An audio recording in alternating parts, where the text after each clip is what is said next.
If you own a car, you know that unrest in the Middle East has sent petrol prices rocketing to a 30-month high. What you probably don't know is that controversial moves are underway to lessen Australia's reliance on imported crude by converting coal into fuel. Proponents claim underground coal gasification, or UCG, is technically and environmentally sound. Yet critics argue it's just not worth the long-term risk to some of the country's most fertile farmland. By the end of the year, the Queensland Government will decide whether to give UCG the go-ahead.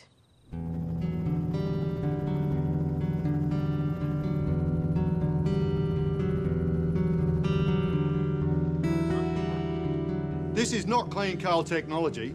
This is toxic chemical production. I think there's been a lot of hysteria. The Queensland Government has shut down an experimental underground coal gasification project on the Darling Downs after dangerous chemicals were found in underground water supplies. This company, in my view, has failed to act appropriately. We will never get the answers and we'll never get compensated. I think there's been a lot of unfair implication. I don't care at what level that groundwater contamination is, there's contamination. I'm absolutely furious because I actually believed in this technology. If this technology cannot be operated safely, then it has no future.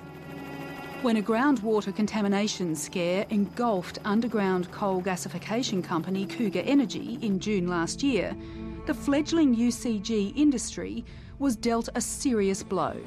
The Queensland State Government shut Cougar's pilot plant at Kingaroy, and while some worry, others hope the toxic publicity will stop this industry ever getting off the ground.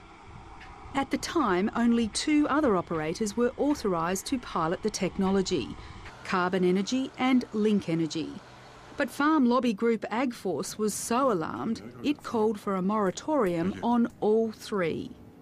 These are not simple chemical compounds. These are highly carcinogenic.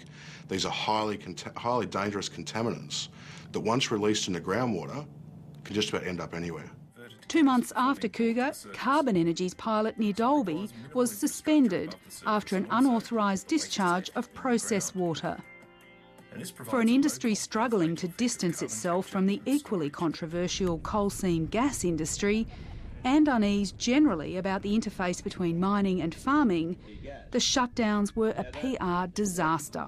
The net result of that was investor appetite for these sort of stocks, I think, diminished somewhat. We saw that in the share price response on some companies within the sector.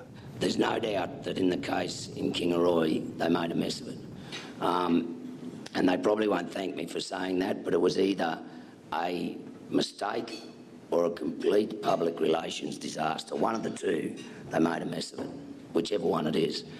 And people have lost confidence in it. We cannot afford to keep playing Russian roulette with these technologies, with these resources, across agricultural land that will produce food and fibre in perpetuity. I think that the bad thing is the general public don't understand the difference between UCG and CSG, and they just see everyone as these evil coal burners that's going to poison their water.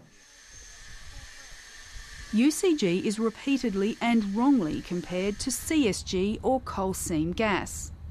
While they both target coal seams too deep to be mined, they're very different processes.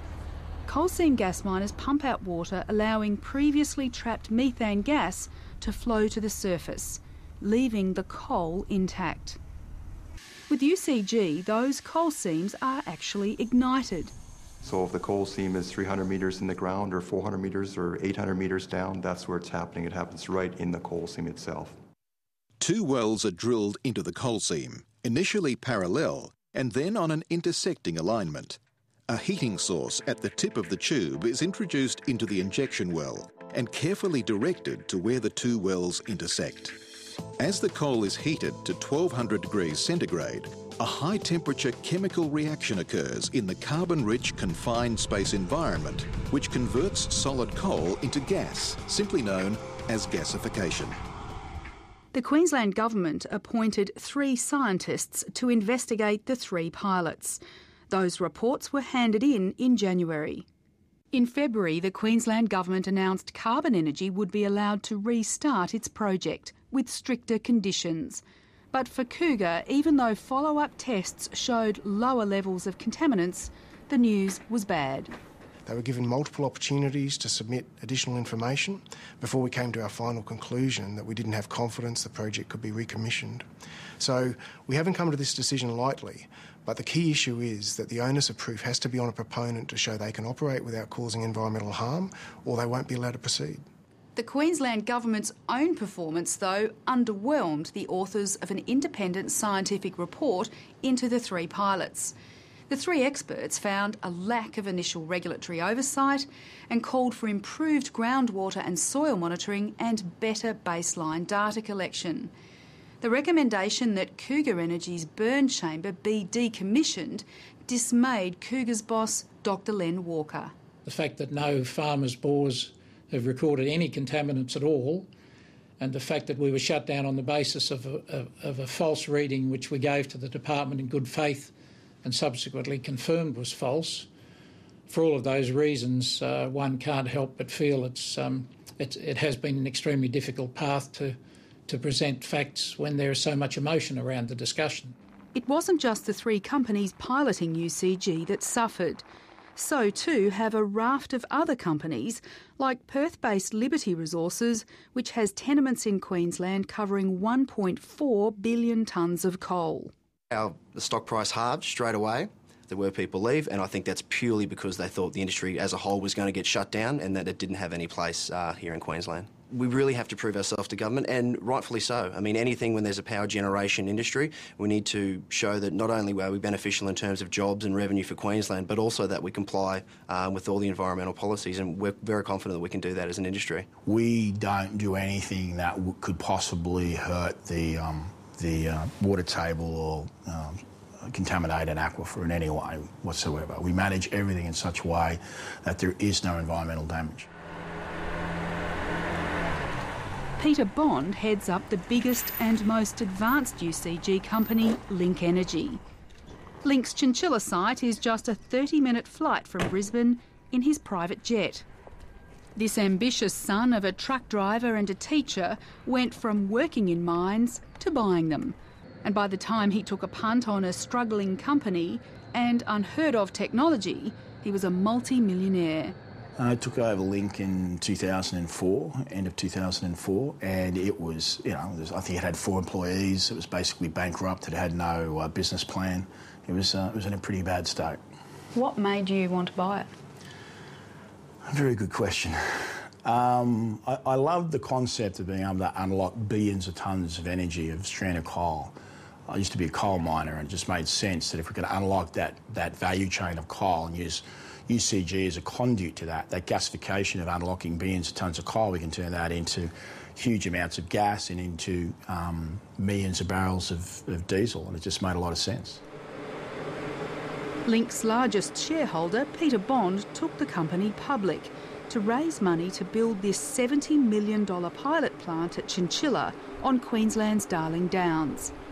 It's pretty impressive now, but 4 years ago it wasn't much. It was a farmhouse and with a pipe sticking out of the ground and an ATCO shed. Now it's a full-blown industrial plant. Yeah, boys. His investment's yet to return $1, but he can afford to be patient. With a personal fortune estimated at $572 million, he recently made it into Australia's top 10 rich list. But frustratingly for him and the company's 15,000 shareholders, Cougar Energy's problems at Kingaroy came just as Linc was readying to move from the pilot to the all-important commercialisation stage.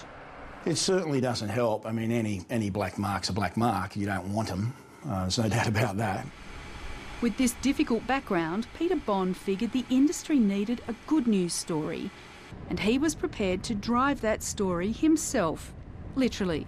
We're taking the Linc car and we're filling that with diesel, and we're starting our trip to Perth. So that's 5,500 kilometres, just to prove a point that you can take a lump of coal from under the ground, turn it into clean diesel and drive it across the country. For Peter Bond, Linc's diesel dash would be the culmination of a dream.